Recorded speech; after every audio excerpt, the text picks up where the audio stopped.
So, good morning. Good morning, Jackie. So, could you please tell us your full name? Stanley, my full name is Stanley Alvin Warner. And when were you born and where? I was born in Elkhart, Indiana, on a farm northwest of Elkhart. And it was March 24, 1923. You and I have talked quite a bit about your World War II memoirs. And if I calculated correctly, you spent roughly 1.5 years in Europe during the war and immediately post-war, starting in the fall of 1944 until the spring of 1946. So that would be from your time at the UK and then into France and then Belgium for the Battle of the Bulge, and then Germany and back to France for some infantry training, and then on to Austria. So if I remember correctly, you spent time in France twice. You were there in the beginning, and then you went back. The first time was to clear some German mines, and then you went back again in the summer of '45 when you were assigned to an infantry officers training in Fontainebleau. Yeah. And what? That was after the war, or Right. tail end of the war. And so, what are your recollections of France? What do you remember about do you remember seeing the Eiffel Tower, for example, the first time? Oh, yeah. Well, my first exposure to Paris actually didn't come then. We were on orders to go in the Paris area and remove German minefields. But before that could happen, we had orders to join Patton's Third Army and head up towards Luxembourg. And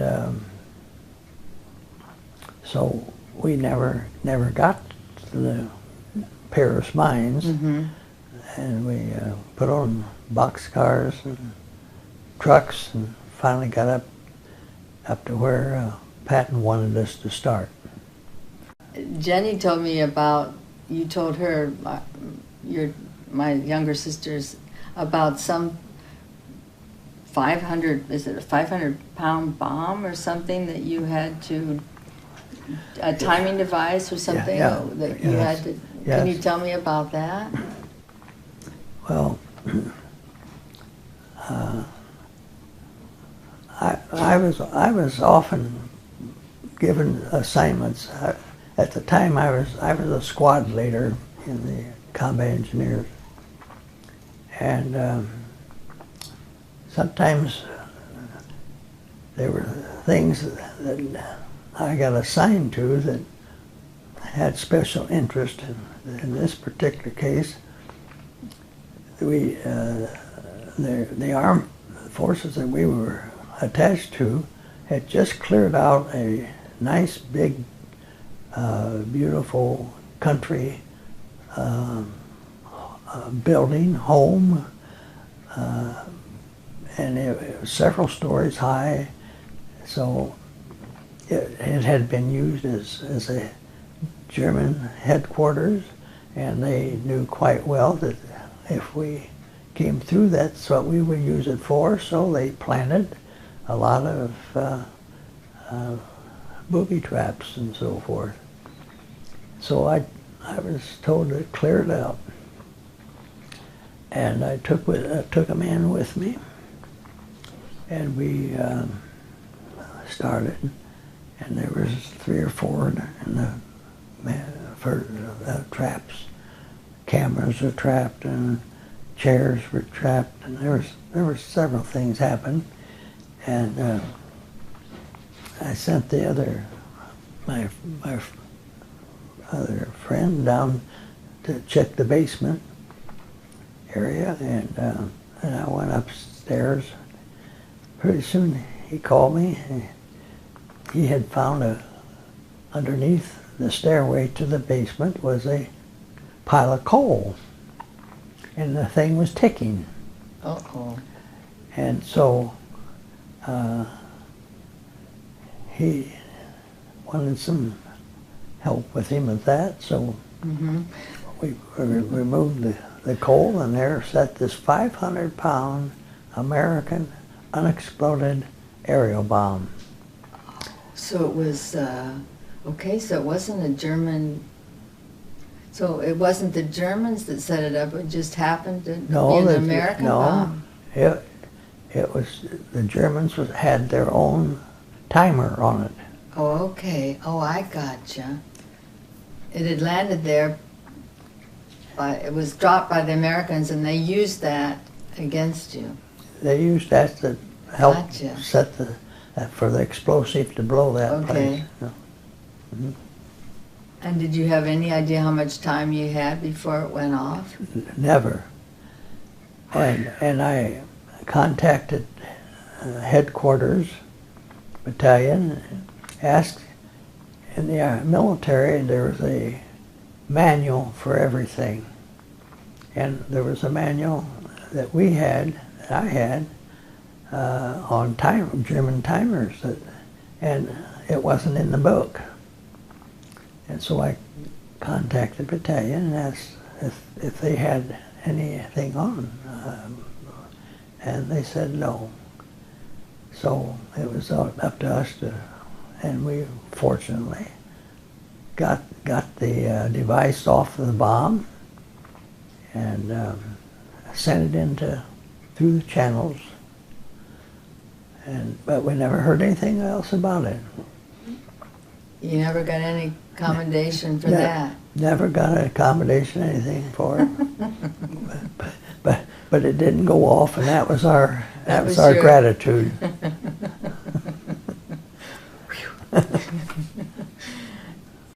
And so then there was a competition between the generals to cross the Rhine River, right? Yes. Can you tell us about that? Well, of course, Patton wanted to be number one. And north of us was, I think it was the 1st Army, was to our left flank. And I think General Hodges was the commanding officer. And they also had a bridge up there called Remagen Bridge. And that received a lot of publicity. Why was that? It was, they were able, both that bridge, the Remagen, and the main bridge was blown. But the Remagen bridge, the German didn't have all their explosives blow. And it was left up. It was wobbly, but it was up and left enough that they could get quite a bit of stuff across, and therefore ended up beating us. But it was interesting that by the time we got ours up, they still wanted a forward observer group to go forward for the army to our left. They needed a crossing, needed our bridge, and Patton gave it to them. The first unit. He offered. Hodges talked him into being first to cross. Yeah, he crossed our bridge first. The forward observer, artillery observers, crossed our bridge first. But what was interesting, of all the squads that worked on our bridge, when that bridge got built, we finished it so quickly that the MPs were not available to direct the traffic, and they needed a squad of men to do that. And it happened that my squad was appointed. And so we ran, learned right quick what they wanted, and that's what we did. Now, about 2 years after the war, we had a family reunion back in the States here. In Indiana. Yeah, over in Orland, Indiana. And I discovered that my brother-in-law, Nelson Stroop, was the forward observer for that army that crossed. And somehow he and I were probably face to face or close to each other that first night, and neither of us had any inkling of looking for us. You were camouflaged, I guess. Yeah, it was a surprise that here we were, far away, so close, and yeah, we were so close. That's a great story. Mm-hmm. Do you remember feeling fear during the war? Was there any time when, I imagine when, with the bomb, that 500-pound bomb, that must have been frightening. You have, every day you have some, if you're in a territory where the enemy is, mm-hmm. you have concerns that you could call fear, but at least was in there any time when you learn to accept your surroundings at times, that and not feel the you can't say you don't fear, but at the same time you don't. That's not a. There was sure. When you're playing with that bomb, you've got, but you can't let you have to function and not let fear be overwhelming. Mm-hmm. Do you remember having any good German beer? No. Austrian? No, but I'll tell you, one night, and a side story to all this, Elkhart man, Stanley Warner, and I were great buddies back through high school and on. We was in England at the same time, and he was a company clerk, or a battalion clerk, and so he had access to a Jeep and was able to keep track of me better than I could keep track of him. And so. How did the beer come in? Well, it wasn't beer. It was German Schnapps. Ah. And what happened was we had cleared out this little small village, and I found this store and had a place where we could talk, and he had found me, and so we went inside and closed off any possible light from detecting us, and we started getting nosy about what was in the basement, and found out there were some German Schnapps down there. So we liberated the Schnapps for a little bit. a P.S. to that story is that he had to get back to his outfit that night yet, and he got in too late. Uh-oh. After curfew.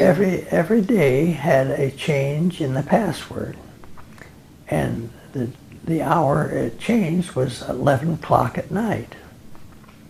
And Lowell bounced off of one tank after another as he got back up through the streets and got to his unit. And when he got there, they asked for the password, and he gave the day before, and he had to argue with him, and he says, "Look, if you want your paycheck," he says, "I'm the guy that's that gets." You better let me in. Huh? So they let him through. That's a great story. Nice guy to know. Yeah. So do you think the Hiroshima bomb was a mistake? That Hiroshima bomb was a tremendous moment in time of man. And when I think of what President Truman had on his hands here, he just gets the office of President of the United States, and comes along a atomic bomb, and he has to say, or did say, yes, use it. That changed the change of life right there. Mm-hmm. And so it's surprising who sometimes people that are categorized as weak leaders have a lot of major decisions handed to them. And I think he did a good job, and I think it. You think he made the right decision? I think he did. I think he did what he had to do. Mm-hmm.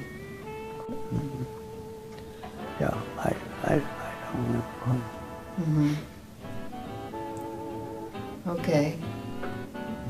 That's it then? What do you think? Good. Yeah. Sound good? Great stories. Okay, well, Dad, are you ready for a glass of water?